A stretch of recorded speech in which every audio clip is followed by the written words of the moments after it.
Coming to you from the studios of AM 950, KTNF, St. Louis Park, Minneapolis, St. Paul, the progressive voice of Minnesota. This is The Gailey Show. I am your host, JP Darabagosian. We are your answer to the question, what is a queer thing I can read, watch, or go to in the Twin Cities, Minnesota, and beyond? And I am very much looking forward to sharing this week's book. It is called I'm Never Fine, Scenes and Spasms on Loss with Joseph Leza. Joseph, welcome to The Gailey Show. And I'm just realizing, did I pronounce your last name correctly? You did. Thank you so much. That very few people get it right on the first shot. So, well, with a last name like mine, usually I check in beforehand. That's fair.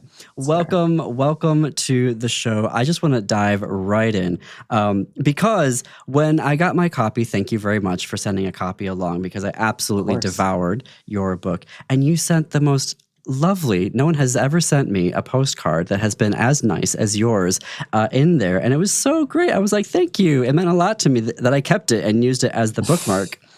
And then I read the prologue intro. And I'm just going to read this because it has I wanted to ask you, it's going to be my first question, where you talk about the fact that the reader is not special. You are not special. And you said something about, this writer clearly doesn't know I hold the Midwest regional record for clog dancing on Lake Minnetonka in sub-zero weather. So I was like, well, clearly I hold that record in Minnetonka, which is right next door. So we're canceling this interview. And then, of course, I read the book. So You knew ahead of time. But it is absolutely phenomenal. I mean, Joseph, what you did here is just really special. So why don't you share for our audience what your book is about? So I'm Never Fine is a collage memoir on grief and loss. And by collage, I basically mean it consists of essays and poetry. And the essays themselves very often change form.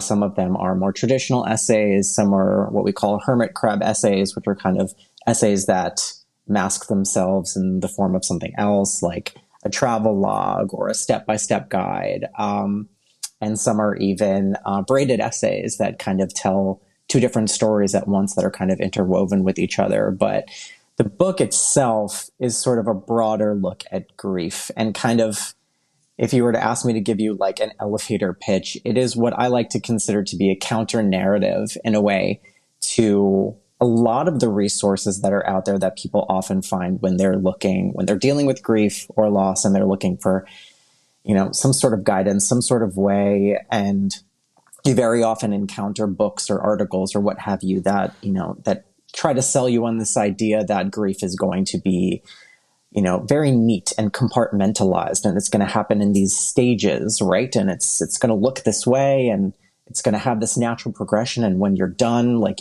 you'll be back to yourself, and everything will be fine again. And my book is quite honestly the antithesis of that, because grief, I came to learn in my own experience, looked absolutely nothing like that.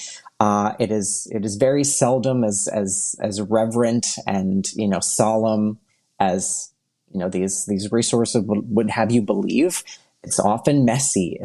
There are many mistakes. It can be funny. It can be, yes, beautiful and tragic and all of these things. And so the book itself is really just a look at my experience, both losing a loved one and the months and years that followed, and kind of presents the unvarnished truth. Doesn't really put me in a particularly positive or negative light, but it's just kind of like, here's everything that happened, the good, the bad, and the ugly. It really does. And the grief that you're experiencing is about your father being diagnosed with cancer. And do you want to tell us a little bit more about that relationship? Correct. Yes. So the book chronicles, in the first two parts, I would say, chronicles my time as a caregiver for a father who was diagnosed with pancreatic cancer and, would go on to pass away. And then in the third section of the book is kind of a look at the aftermath and a lot of the sort of the questions and the reckonings that happen after that loss, questions of faith, questions of, sexuality, questions of, memory and the relationship that you had with the person and suppositions that you may have made that on in retrospect were completely wrong and required many years of separation for you to actually go back and look at things and realize that, you know, the answers to some of the questions that you have were there. You just didn't see them at the time. So yes, it is about myself and my father, and you know, losing a parent, you know, rather early on in life. You know, I was in my mid to late 20s when this happened. Mm-hmm. Tell me a little bit more about as a, you know, aspiring essayist myself, I absolutely thrilled when I saw the Oregon Trail. Now, thrilled, I want to be mindful because you were dealing with some very, obviously a very heavy topic. And I absolutely appreciated, like you said, this collage of ways that you came to exploring this grief and how you were processing it over, you know, multiple years. And so what I thought was very interesting was that you used the Oregon Trail. And I remember being so ecstatic about the Oregon Trail when I was in school. So talk to me about using things like that to get the story across that you wanted to share with the readers about how grief actually manifests in our lives. Well, I use devices like that because, you know, I could have taken a very sort of traditional approach to this, in the sense that I could have just given, you know, a play-by-play account of everything that happened and made it very personal.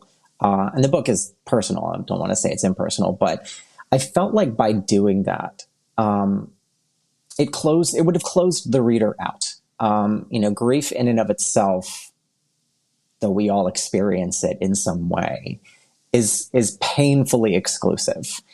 There are obviously things that are universal when it comes to grief, but telling the story about me and my father and how I felt and what I went through would have told the reader what happened, but it wouldn't have allowed them in the way that I wanted them to. So in a lot of these pieces, I try to find those windows, and I try to find some sort of leveler that is something that the reader can recognize and hold on to, and draw those parallels. So for instance, the essay you're talking about, you know, the character, you know, myself, the protagonist in that essay, is actively playing the game.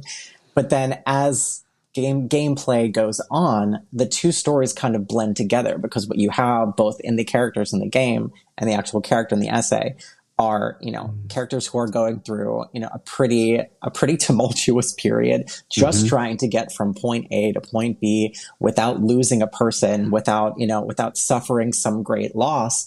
And so, you know, it starts out as just gameplay, but then as the piece goes on, the two kind of converge and kind of blur, and it gets to a point where you can't even really, I hope at least, you know, separate the two, because that is the point. It's using those inroads to give readers a way to understand not just what the character is going through, but to actually kind of give them a way to enter and place themselves in circumstances. That's exactly how it landed for me, because, you know, growing up as a late Xer, for those who are early millennials, I mean, that game was everything, right? When you were in elementary school. But it was so fortuitous because I had literally a couple weeks before getting your book, had went back online and found Oregon Trail and had started playing it. So all of the references that you were making, it wasn't just memory, it was like recent memory. I was like, oh, wow. And so it also added, when I, you know, continued to play it, because I'm kind of obsessed with that game, it's, you know, it took on a whole new meaning for what I was thinking about while playing it. And you have one particular essay, and I don't know how much I want to get into it, because it comes at a very amazing moment, but the essay about shaving. First of all, to anybody listening right now who teaches, this essay, you need to include it in your courses, because it is absolutely phenomenal. I was about a third of the way in, I was just marveling at the craftsmanship of the essay, and then, you know, everything that you were conveying in there as well. Would you like to share a little bit about what that essay is about? Because it was the crowning jewel for me.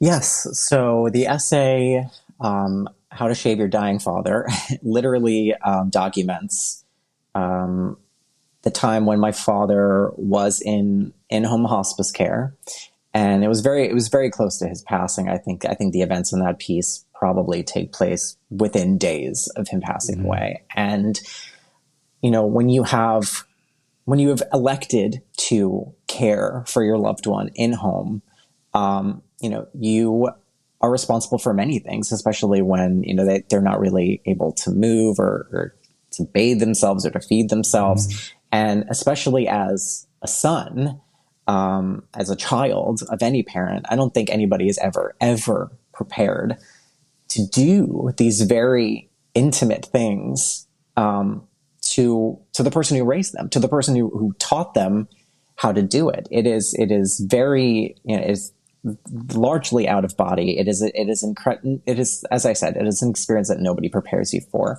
And so when I found myself having to do it and wanting to do it, because I wanted to care for my father, and I wanted to, make sure that he was spending his time, his last days and hours, with as much dignity as possible, I was incredibly terrified because, I'm about to take a razor to this man.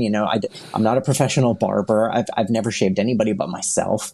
And so I thought, okay, well, if I'm going to write about this, if I'm going to write about the fear and the nervousness, but also use it as an opportunity to suffuse it with memory, I'm going to sort of, in a weird way, kind of poke fun at the fact that you can never prepare yourself for something like this. There is no step-by-step guide for an act as solemn and scary and beautiful an act as this is. So why don't I write one? Why don't I literally just write a step-by-step guide as to how I did it, and how I used our relationship and memory and love and fear and everything to find those bonds and to really show how we got through it together. It was phenomenal. It was phenomenal. And there was a letter also that towards the end that you wrote to your grandmother, so your dad's mom, that was... And I've been thinking about letters that queer kids write to family members. Now, I know this was actually in relation to your dad's illness and passing, but that was, the boundaries you held, there were no bars held, and the writing of that. But also you were able to kind of give space to her perspectives. What I liked about it, though, was that even when you were doing that, you held good boundaries for yourself. And you were like, I'm going to give you space for that, but that doesn't mean I'm going to give up myself, and trying to understand those. Can you talk a little bit about what it was like to write that letter and to include it in the collection? Because you didn't have to do that. You could have just written it and filed it away.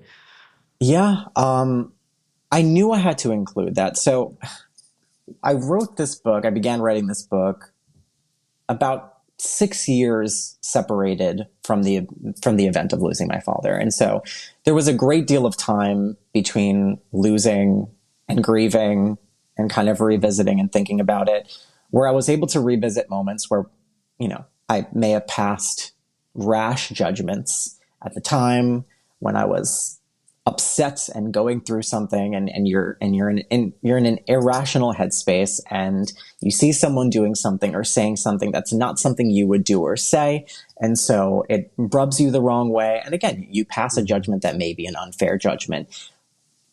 And so when I'm writing this book, I could choose to exclude a moment like that because I'm judging somebody. I'm also painting them in perhaps an unflattering light.